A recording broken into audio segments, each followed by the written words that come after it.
बिस्मिल्लाहिर्रहमानिर्रहीम। फरमान मुस्तफ़ा सल्लल्लाहु तआला अलैहि वसल्लम, जो शब जुमा रोज़ जुमा मुझ पर 100 बार दुरूद पढ़ेगा अल्लाह पाक उसकी 100 हाजतें पूरी फरमाता है, 17 आखिरत की और 30 दुनिया की। सल्लु अला हबीब सल्लल्लाहु अलैहि मोहम्मद। मुस्कुराना अज़ीम सुन्नत है हमारे क्या, मुस्कुराया करें हर वक्त। राशिद अत्तारी न्यू रूहानी इलाज लेकर पेश खिदमत है। आज 5 सफ़र की तारीख़ है और जुम्मतुल मुबारक का दिन है।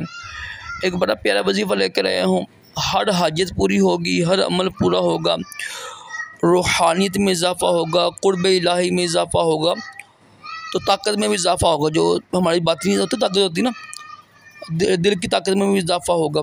करना आपने ये कि किसी भी वक्त ना, शाम की नमाज से पहले पहले किसी भी वक्त आपने एक कुरान पाक का लफ्ज़ है कुन फ़यकून, कुन फ़यकून, ये आँख बंद कर लें आप, ये लफ्ज़ पढ़ें आप 313 मरतबा, कुन फ़यकून कुन फ़यकून। तसव्वुर ये करें कि अल्हम्दुलिल्लाह मेरा हर काम हो जाएगा इंशाअल्लाह अल्लाह पाक के हुक्म से। ये पढ़ते रहें कुन फ़यकून कुन फ़यकून, देखेंगे इंशाअल्लाह मुश्किल से मुश्किल काम भी पूरा होगा, जो मांगेंगे मिलेगा इंशाअल्लाह।